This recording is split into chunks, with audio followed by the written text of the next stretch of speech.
روح کیا ہے؟ اللہ تعالیٰ نے جتنی بات بتائی ہے اتنا ہی ہم جانتے ہیں، اور وہ بات سمجھ لینی چاہیے۔ اللہ تعالیٰ نے یہ بتایا ہے کہ میں نے تمام مخلوقات کا قالب تیار کیا ہے، مٹی سے تیار کیا، گارے سے، مٹی سے، اس کی پوری تفصیل بیان کر دی ہے۔ وہ مختلف مراحل سے گزر کر وجود پذیر ہوا ہے۔ قالب یعنی یہ جسم جو آپ دیکھتے ہیں۔ انسان کے بارے میں یہ بتایا ہے کہ جب اس کا قالب تیار ہو گیا، ہر لحاظ سے، صدیوں میں ہوا، ہزاروں سال میں ہوا، وہ جس کو قرآن نے ایک لفظ سے تعبیر کیا، اس کا تصفیہ ہو گیا، وہ بالکل ہر طرح سے درست ہو گیا، یعنی ظاہری صورت میں حیوانی تھا، اگرچہ اپنی صورت کے لحاظ سے وہ مختلف مراحل سے گزر رہا تھا۔ جب وہ پایا تکمیل کو پہنچ گیا تو پھر میں نے اس میں پھونک کی جس میں اس کی شخصیت اسے دی گئی۔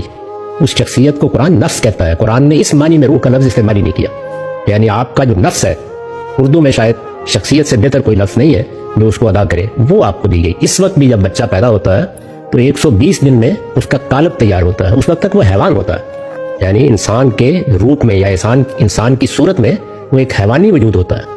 120 دن کے بعد اس کو اصل شخصیت دی جاتی ہے۔ یہ بھی قرآن نے بتا دیا کہ ہماری اصل شخصیت اس پروسیس کے شروع ہونے سے پہلے سب کی بنا دی گئی، اور ان سے ایک عہد بھی لیا تھا اللہ تعالیٰ نے، اور ان کو آزادی کے ساتھ اس اختیار کو قبول کرنے کی دعوت بھی دی تھی، ان کے ساتھ ایک مکالمہ بھی ہوا تھا۔ تو اصل شخصیت ہے، وہ انویزیبل ہے، غیر مرئی ہے، ہم اس کو چھو نہیں سکتے، اس کی حقیقت نہیں جانتے، لیکن اس کو محسوس کرتے ہیں۔ وہ میرے اندر میں کی صورت میں، میرے شعور کی صورت میں بول رہی ہے۔ جس وقت انسان مذہبی لحاظ سے ان چیزوں کا مطالعہ کرتا ہے تو یہ تعبیر ہے جو اللہ تعالیٰ نے بیان کی ہے۔ جب سائنسی طور پر باہر سے دیکھتے ہیں تو ہم دنیا میں جو کچھ ہو رہا ہے اسے 3 حصوں میں تقسیم کرتے ہیں، یعنی مادہ ہے، مادے میں حیات پیدا ہوئی ہے، حیات کو شعور مل گیا ہے، تو وہاں یہ الفاظ استعمال کیے جاتے ہیں، یا ذہن کا لفظ استعمال کیا جاتا ہے فلسفے میں۔ تو جس چیز کو وہاں ذہن یا شعور کہتے ہیں وہ اصل میں نفس ہے قرآن مجید کی تعبیر میں۔ وہ کیسے ملا ہے، یعنی قالب کیسے بنا ہے؟ فرمایا مٹی اور گارے میں ایک خاص امتزاج پیدا ہوا ہے، پھر اس کے اندر اس نے ایک انڈے یا بیضے کی صورت اختیار کر لی ہے، وہ سلسال کالفخار بن گیا ہے، پھر اس کے بعد شروع ہو گیا معاملہ۔ تو اس کی بھی ایک پوری تفصیل قرآن میں ہے۔ ایسے ہی یہ بھی سوال پیدا ہوتا ہے نا کہ وہ شخصیت پھر آئی کیسے ہمارے اندر؟ تو بتایا کہ نفخت فیہ، جیسے تم پھونک دیتے ہو اس طرح میں نے اس کو تمہارے اندر پھونک دیا۔ اتنی بات سے ہم واقف ہیں، باقی جو کچھ ہے وہ محض قیاسات ہے، اس سے زیادہ کوئی بات ہمیں معلوم نہیں۔ دوسری ایک چیز بہت ضروری سمجھتا ہوں، وہ ہے روح۔ عربی میں روح ایک لفظ ہے جس کے ترجمہ اردو لینگویج میں بھی آلموسٹ اردو لینگویج میں روح کہا جاتا ہے، روح۔ تو ایک تو ہمارے معاشرے میں یہ سمجھا جاتا ہے کہ روح جیسے میں ہوں، میرے اندر ایک روح ہے، جب میں مر جاؤں تو روح پرواز کر جائے گی، یہ سمجھا۔ یہ میں اس روح کی بات نہیں کر رہا۔ قرآن مجید میں اللہ کہتا ہے کل نفس ذائقۃ الموت، ہر نفس کو موت کا ذائقہ چکھنا ہے۔ یعنی نفس کیا ہے کہ ہماری جو نفسیات ہے، نفسیات سائیکولوجی، ہماری جو نفسیات ہے اور جو سائیکولوجی ہے اس کو تو موت کا ذائقہ چکھنا ہے۔ تو نفس کو جب موت آ گئی تو کون سی چیز پرواز کر گئی وہ بتائیں گے جو یہ کہتے ہیں۔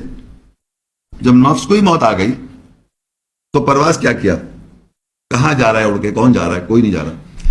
تو بتانے کا مقصد ہے کہ روح جو عربی میں استعمال ہوا ہے اور جو ہمارے اردو لینگویج میں، اگر میں اس کو اس طرح سمجھاؤں کہ جب بھی ہم آپس میں کمیونیکیٹ کرتے ہیں، بات چیت کرتے ہیں، الفاظ استعمال کرتے ہیں، اور جب ہم الفاظ استعمال کر رہے ہوتے ہیں ایک بات کو دوسرے تک پہنچانے کے لیے، بات سے زیادہ ہمارے پاس ایک اسپرٹ ہے، ہم یہ چاہ رہے ہیں کہ یہ بات ہم اس آدمی کو بتا دیں، جو بھی ہمارا جو ہمارے رشتے دار ہیں، جو لوگ ہیں، تو میرے پاس اس کی ایک اسپرٹ ہوگی، ایسنس، ایک روح اس بات کی۔ اس بات کو میں کچھ الفاظ کا سہارا لے کے اس بات کو دوسرے تک پہنچاؤں گا۔ تو جو الفاظ میں لیتا ہوں، جس کا سہارا لے کے میں وہ کنوے کر رہا ہوں اپنے پارٹنر کو، یا اپنے دوست کو، یا اپنے بیوی کو، یا ماں کو، یا باپ کو، یا بہن بھائی، یا اولاد کو، جو میں نے الفاظ استعمال کیے، اس الفاظ سے پرسیو کرنے والا دوسری طرف جو اس کو سمجھ رہا ہے، وہ اس کی اسپرٹ سمجھ رہا ہے اس بات کی کہ کہنا کیا چاہ رہے ہیں آپ۔ اور اکثر یہ ہوتا ہے کہ ہمارے وقت جب جھگڑا ہوتا ہے کسی بھی سچویشن میں، ہم الفاظ کو پکڑ لیتے، تمہارا یہ مقصد ہے۔ میں نے کہا بھائی میرا یہ مقصد نہیں ہے، کیونکہ میں جو الفاظ جو بیان کر رہا ہوں، جو اسپرٹ دینا چاہ رہا ہوں، وہ دوسرا اس الفاظ کے کچھ اور معنی لے رہا ہے۔ تو عام طور پہ کیا ہوتا ہے کہ ایک نفس اسپرٹ کو ٹرانسفرنس میں یہ پرابلمز آتی ہیں کہ الفاظ استعمال کیے جا رہے ہوتے ہیں، لیکن جو اس کو جو روح ہے وہ کچھ اور ہوتی ہے۔ تو لوگ کیا کرتے ہیں کہ جو بہت زبان کے ایکسپرٹس ہوتے ہیں، وہ کیا کرتے ہیں، ایسے الفاظ استعمال کرتے ہیں جس سے وہ اسپرٹ جو وہ بتانا چاہ رہے ہیں وہ انڈائریکٹلی آپ تک پہنچ جائے، ڈائریکٹ نہیں۔ تو کسی بھی الفاظ کو، کسی بھی پیغام کو ایک دوسری چیز کو پہنچانے کے لیے جو الفاظ استعمال کیے جا رہے ہیں، اس کے پیچھے ایک روح ہے، اسپرٹ ہے۔ تو کہتے ہیں اسپورٹس مین اسپرٹ، یہ اس کی اسپرٹ سمجھے، اس کی روح سمجھے، اس کا مقصد سمجھے. اس کو روح کو عربی میں کہتے ہیں روح، جب یہ کہا جائے اس کی اسپرٹ کیا ہے. اسی طرح اللہ تعالیٰ کی جو آیات ہے، اس کے آیات میں جو الفاظ استعمال ہوئے عربی لینگویج میں، تو اللہ تعالیٰ اس ورڈز کے تھرو، ان ورڈز کے تھرو ایک اسپرٹ کو، ایسنس کو آپ تک پہنچانا چاہ رہا ہے. اللہ تعالیٰ کی جو کتاب ہے عربی میں، اس میں الفاظ ہے، سینٹنسز ہیں، آیات ہے، وہ الفاظ ہے، کلام ہے. اس کو جب پڑھتا ہے آدمی تو اس کے اندر جو ایسنس ہے اور اسپرٹ ہے وہ آپ تک پہنچانا چاہ رہا ہے. اس اسپرٹ کو جو وہ پہچانا چاہ رہا ہے اللہ تعالیٰ، ہم جب قرآن کی تلاوت کرتے ہیں یا آیت پر تدبر کرتے ہیں یا غور کرتے ہیں، اسی طرح اللہ تعالیٰ نے اپنی آیات کی جو اسپرٹ ہے، ایسنس، وہ جب ہم پہ عیاں کر دیتا ہے، تب ہمیں سمجھ میں آتا ہے یہاں اللہ تعالیٰ کیا کہہ رہا ہے. تو یہ میں نے آپ کو چند الفاظ استعمال بتا دیے. عربی لینگویج میں روح جب آئے گا، اس کے معنی سمجھ جائیں. روح، عربی کا روح. سورہ صاد 38 سورت، اس کی آیت 71، اس کی آیت ہے صاد 38 کی 71، 72، 73 اور 74. یہ میں تینوں چاروں پڑھتا ہوں، اس کو سنیے. اذ قال ربک للملائکہ انی خالق بشرا من طین فاذا سویتہ ونفخت فیہ من روحی فقعوا له ساجدین فسجد الملائکۃ کلهم اجمعون الا ابلیس استکبر وکان من الکافرین.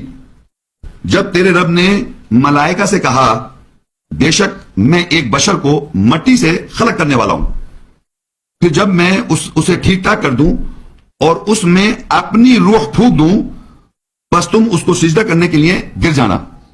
پھر تمام فرشتوں نے اکٹھا ہو کر سجدہ کیا سوائے ابلیس. اس نے بڑائی چاہی اور کافروں میں سے ہو گیا. تو کس طرح ہوتا ہے دیکھیے، جب اللہ نے کہا ملائکہ سے کہ بے شک ایک بشر کو میں مٹی سے خلق کرنے والا ہوں، پھر جب میں اسے ٹھیک ٹھاک کر دوں اور اس میں اپنی روح پھونک دوں. اپنی روح پھونکنے کا مطلب یہ نہیں ہے کہ اس کا کوئی حصہ. روح میں پہلے بتا چکا ہوں کہ جو اللہ کا ہم یہ کلام پڑھ رہے ہیں، یہ جو الفاظ استعمال اللہ تعالیٰ کر رہا ہے، اس کی سینس، اس کی ایسنس، اس کا مقصد وہ پھونک رہا ہے. تو اللہ تعالیٰ نے کہا کہ جب میں اس بشر میں اپنی روح کا مقصد جو اس کی سینس ہے، کلمات کی، جو اللہ کی کلمات ہیں، یہ الفاظ ہیں، یہ جو آیات میں جو الفاظ استعمال، اس کا جو ایسنس ہے، اس کا جو مقصد ہے، اس بشر میں پھونک دوں. فقعوا له ساجدین، تو تم سب کے سب سجدے میں گر جانا، مطلب تم سجدہ کر دینا. تو اس کے معنی اللہ تعالیٰ نے بشر کو سجدہ کیوں کروایا؟ کیا مٹی کو سجدہ کروایا اللہ تعالیٰ نے؟ اللہ تعالیٰ نے اس بشر کو جسے مٹی سے خالق کیا، جس کے اندر اللہ کے کلام کی، اللہ کی آیات کی، اللہ کی کتاب کی روح تھی، اس کو سجدہ کروا رہے ہیں اس بشر کو اللہ تعالیٰ. ہم سب انسان جتنے بیٹھے ہوئے ہیں، سب کے اندر اللہ کی آیات کی روح موجود ہے. یہ الفاظ جو استعمال کیے جا رہے ہیں، اس سے آپ کے اندر جو روح ہے اس سے میچ ہونی چاہیے، پروگرامنگ سے نہیں. جو آپ کو پروگرام کر دیا آپ کے معاشرے نے، آپ کے خاندان والوں نے، اس کی بات نہیں کر رہا ہوں میں. جو اللہ تعالیٰ نے ہر بشر کے اندر روح پھونک رکھی ہے، جس کے لیے الفاظ جب سنائے جاتے ہیں اردو یا انگریزی یا عربی میں، وہ اس روح سے پہچانتا ہے کہ اللہ کی طرف سے آ رہی ہے بات. یہ روح ہے، یہ پہچان ہے. یہ نہیں کہہ سکتے قیامت کے روز ہمارے صاحب کو سمجھ میں نہیں آیا. روح تو اندر ہے ہمارے، ہر بشر کے اندر رہی ہے، چاہے وہ کوئی لیبل اپنے اوپر لگا لے، چاہے وہ جو کا، چاہے وہ کرسچن کا، چاہے وہ ہندو کا، چاہے وہ بدھسٹ کا، چاہے وہ ایتھیسٹ کا، چاہے اگنوسٹک کا، کسی کا لیبل لگا لے. انسان، ہر انسان کے اندر روح موجود ہے اللہ کی. روح کے معنی کلام جو اللہ تعالیٰ یوز کر رہا ہے، ورڈز ناؤ، ابھی جو سن رہے ہیں آپ عربی میں ورڈز جو اللہ کا کلام ہے، اس کی جو سینس ہے وہ ہمیں معلوم ہے. اب جب الفاظ سنتے ہیں ہم، تو ہم تصدیق کیا ہوتی ہے؟ ہماری روح تصدیق کر دیتی ہے یہ صحیح بات ہے. یہ اس کو کوئی انکار نہیں کر سکتا ہر انسان، کیونکہ اندر سے ہے وہ، کوئی باہر سے نہیں جا رہی، کوئی باہر سے کوئی نالج نہیں جا رہی آپ کو، اندر ہے آپ کے روح. اس کے الفاظ، اس کے ورڈز، اس کے سینٹنسز، یہ ہم سن رہے ہیں. یہ تو میں پھر ریپیٹ کر رہا ہوں، آپ کو جواب یہ ہے اس کا کہ اللہ تعالیٰ نے جو آیات میں جو سینس ہے وہ اللہ کی بات ہے. اس بات پر آپ سر تسلیم خم کر دیں. ہم سب کرتے ہیں سر تسلیم خم، بولنے والا کوئی بھی ہو، بولنے والا میں ہوں یا کوئی اور ہو. اصل تو ہم سب اللہ کی آیت جب ہم پہ واضح ہو جائے تو ہم سر تسلیم خم کر رہے ہیں آیت کو. کسی کے بشر کے تھرو آ جائے بات تو ہم اس بشر کو سجدہ نہیں کر رہے، اس بشر کو سجدہ کر رہے ہیں آیت کی وجہ سے. تو اللہ نے ملائکہ سے سجدہ کروایا روح کی وجہ سے. روح تھی نا اس بشر میں جس کو ٹھیک ٹھاک کیا، اس لیے سجدہ کروایا. کہ اپنی روح پھونک رہا ہوں ایسنس، تو اس پہ سجدہ کرو. اور دنیا میں کیا ہو رہا ہے کہ بغیر روح والے انسانوں پہ ہم سجدہ کر رہے ہیں، جن پہ اللہ تعالیٰ کی آیت کی روح نہیں ہے اس پہ سجدہ کیے بیٹھے ہوئے.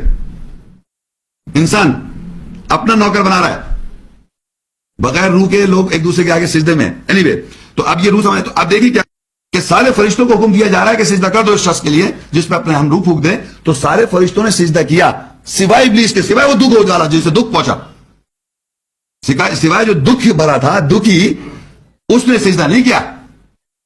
وہ انسان اب اس دنیا میں آج بھی اللہ سے جو مایوس اور دکھ میں آ جائے گا وہ سجدہ نہیں کرے گا اللہ کی آیت کو، وہ ابلیس کا تابع ہو جائے گا.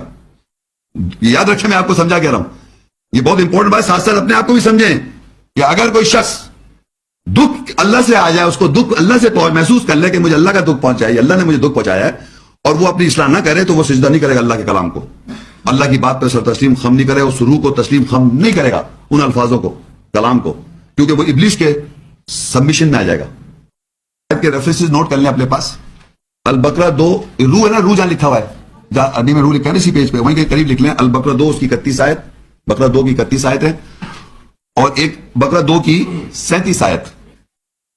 یہ اپنے پاس لکھ لیں. میں آپ کو اس روح کو سمجھانا چاہ رہا تھا کہ کسی کانٹیکس میں. دیکھیے جو روح پھونکی ہوئی ہے اس کے لیے ورڈز بھی دیے، پھر جو روح پھونکی ہوئی ہے اس کے لیے اس ناموں کے نام کے بھی دیا. تبھی تو فرشتوں سے کہا تم بتاؤ، تو بتا نہیں سکے، ان کے پاس روح نہیں ہے، فرشتوں کے پاس روح نہیں ہے. اور روح ورڈ سوائے بشر آدم کے کسی کے اندر نہیں ڈالی اللہ نے. یہ ایسنس جو ہے نا روح، سوائے بشر اور آدم کے کسی بھی جانوروں میں نہیں ہے. جانوروں میں نفسیات ہو سکتی ہے کہ ان کی ایک نفسیات ہے جانور کی. جب بھی میں نے عربی میں انگلش میں کہا تھا کل نفس ذائقۃ الموت، ہر شخص کی جو نفسیات ہے، ہماری اپنی جو سائیکولوجی، اللہ کہتا ہے ہم سب کو تم سب کو ایک نفسیات سے بنایا، سب کی موت آئے گی. لیکن ہمارے جانوروں میں روح نہیں ہے اللہ کی. یہ یاد رکھے، میں روح صرف بشر میں ہے، اور وہ ہے اللہ کی آیت کی سینس اور ایسنس. اور اس کے لیے کلام جو ورڈز ہیں اللہ تعالیٰ کے، یا اس کے جو نام ہے اللہ نے بتایا تھے آدم کو، وہ ہمارے پاس موجود ہیں ایسے. تو ہم ان ورڈز کی مدد سے روح سمجھ رہے ہیں، ان ورڈز کی وجہ سے جو لیکچر چل رہا ہے. تو اب یہ روح کا میں نے ایکسپلینیشن جو بتا رہا تھا، کلمات، اللہ نے آدم کو نام بھی دیا، وعلم آدم الاسماء کلھا فتلقى آدم من ربہ کلمات. کلمات کہتے ہیں جمع ہے کلام کی، کلمات ورڈز کے اللہ تعالیٰ نے ان کو ہلکا کر کے سکھا دیے. تو روح تو تھی، تو الفاظ ان کو سمجھ میں آ گئے. اگر روح سمجھ میں روح ہمارے سب کے اندر ہے، الفاظ جب کلام سامنے آ رہا ہے تو اس کو آپ سمجھ سکتے ہیں.